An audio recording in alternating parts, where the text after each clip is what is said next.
BFM Business, la France a tout pour réussir. Alexandra Boutelier, vous, votre activité, elle est même dans le nom de votre entreprise, c'est le consortium Stade de France, elle est bel et bien en France. Donc vous êtes à la tête de ce consortium, on l'a dit qu'il y a un double actionnariat, Vinci Bouygues, depuis quand ? Je suis à la tête de cette entreprise depuis un peu moins de 10 ans. Je vais fêter mes 10 ans en 2023. Et on rappelle que le Stade de France, c'est évidemment un des stades mythiques aux yeux des Français. C'est du sport. On a tous en tête les grands souvenirs de Coupe du Monde dès les premiers mois de l'inauguration. Mais c'est aussi beaucoup d'événements, beaucoup de spectacles. Les chiffres clés du Stade de France depuis presque 24 ans, puisque c'était en 98 que tout a commencé. D'abord, il est né, il a été baptisé champion du monde, ce qui est un cas unique. À ma connaissance. Et puis, c'est plus de 500 grands événements, c'est 35 millions de spectateurs qui ont été accueillis au cours de rencontres de football, de rugby, de concerts. Et c'est également le record du monde de grandes manifestations sportives accueillies. Pas un autre stade au monde n'a accueilli autant de grands événements sportifs que le Stade de France, que ce soit la Coupe du monde de rugby, la Coupe du monde de football, les finales de championnat d'Europe, le championnat du monde d'athlétisme et les Jeux olympiques et paralympiques bientôt. Parce que j'allais dire, ce n'est pas fini. Côté sportif, évidemment, un des gros enjeux, c'est les Jeux olympiques de 2024. Qu'est-ce que vous accueillerez au Stade de France comme épreuve ? Et je crois qu'il y a aussi les 2 cérémonies. Absolument. Donc pour les Jeux olympiques et paralympiques, nous accueillerons en olympique le rugby à 7, les épreuves d'athlétisme et la cérémonie de clôture.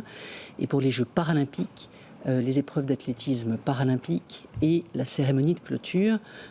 Autant dire que le programme est chargé. Le sport, c'est l'essentiel de votre chiffre d'affaires, ou est-ce que de plus en plus toute la partie spectacle, les concerts, voire l'événementiel prend de plus en plus de place ? Globalement, nous fonctionnons sur 3 jambes, le football, le rugby, les concerts. Et ces jambes sont à peu près équivalentes et donc notre activité se répartit à peu près au tiers entre ces 3 domaines.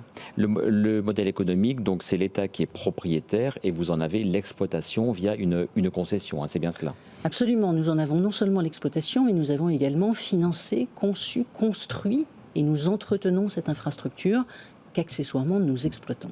C'est rentable de gérer le Stade de France ? La réponse est oui. C'est rentable à partir du moment où vous arrivez à mettre en place un modèle économique qui tourne dans un environnement où vous devez trouver des accords avec les organisateurs des manifestations, que sont pour nous les fédérations françaises de football et de rugby, et les programmeurs de concerts, les promoteurs. Et donc ensuite, ce sont des négociations qui consistent à répartir les droits commerciaux sur les manifestations qui sont accueillies au stade. On parlait de la concession, elle a été signée avant même la fin de la construction, donc en 1995. Elle vous a été attribuée jusqu'en 2025. On sait que parfois les relations sont un peu compliquées avec l'État propriétaire. Vous en êtes où ? Est-ce que vous êtes confiante, optimiste sur un renouvellement après 2025 de la concession ? Écoutez, nous verrons, c'est un tout petit peu anticipé de répondre à votre question. Effectivement, le contrat de concession initial arrivera à son terme au 30 juin 2025. L'État est en train de réfléchir et de travailler à la conception de son appel d'offres pour le renouvellement éventuel de cette concession. Je pense que nous devrions être fixés quant à la nature des décisions prises par l'État au cours du premier semestre 2023 et nous verrons à ce moment-là si les ambitions qu'il a pour cette infrastructure nous semblent correspondre avec la stratégie qui est la nôtre. Et pour l'instant, c'est un peu anticipé on verra que d'en parler. D'ici quelques mois. Un tout dernier mot, il nous reste quelques secondes. Comment, en interne, ont été vécus les événements de la fin mai autour du Stade de France, la finale de la Ligue des Champions ? On sait que le Sénat, dans son rapport, vous a dédouané de toute responsabilité, mais comment est-ce que ça a été vécu par les équipes et par vous-même en interne ? Je crois que je ne vais pas beaucoup vous étonner en disant mal. Et en répondant à votre question, mal. Mal d'abord parce que nous n'aimons pas que les choses ne se passent pas bien quand un événement sportif est accueilli chez nous. C'est la première fois en 22 ans, pour tout dire, que ce genre de problème arrive. C'est une fois de trop. Doublement mal parce que, et je vous le dis, nous avons été prévenus de l'accueil de cet événement 3 mois avant la tenue de l'événement et les équipes du stade ont fait un travail extraordinaire dans un planning terriblement contraint pour pouvoir accueillir cet événement. La semaine d'avant la Ligue des Champions, il y avait le concert d'Indochine avec 97 000 personnes sur la pelouse du stade et un écran de 40 mètres en plein milieu de la pelouse.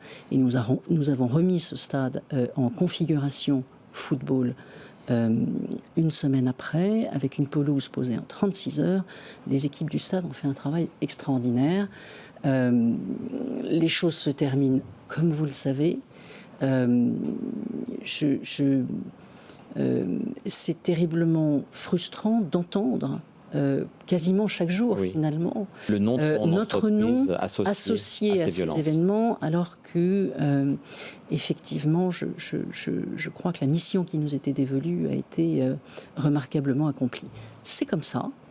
Je tiens également à dire que nous restons extrêmement solidaires et des forces de sécurité publique et des organisateurs avec lesquels nous travaillons maintenant depuis 22 ans. Je n'oublie pas que le 13 novembre 2015, nous avons avec les mêmes réussi à contenir une attaque terroriste qui était prévue pour intervenir à l'intérieur des grilles du Stade de France et que ce travail ce soir-là a été fait de manière remarquable. Et donc, il y a cet événement du 28 mai qui est désormais à mettre derrière nous. Il est passé, c'est comme ça. Et à faire en sorte de démontrer que et la Coupe du Monde de rugby et les Jeux Olympiques et Paralympiques qui vont arriver se passer de manière absolument nominale au stade. J'y crois extrêmement fortement. BFM Business, la France a tout pour réussir.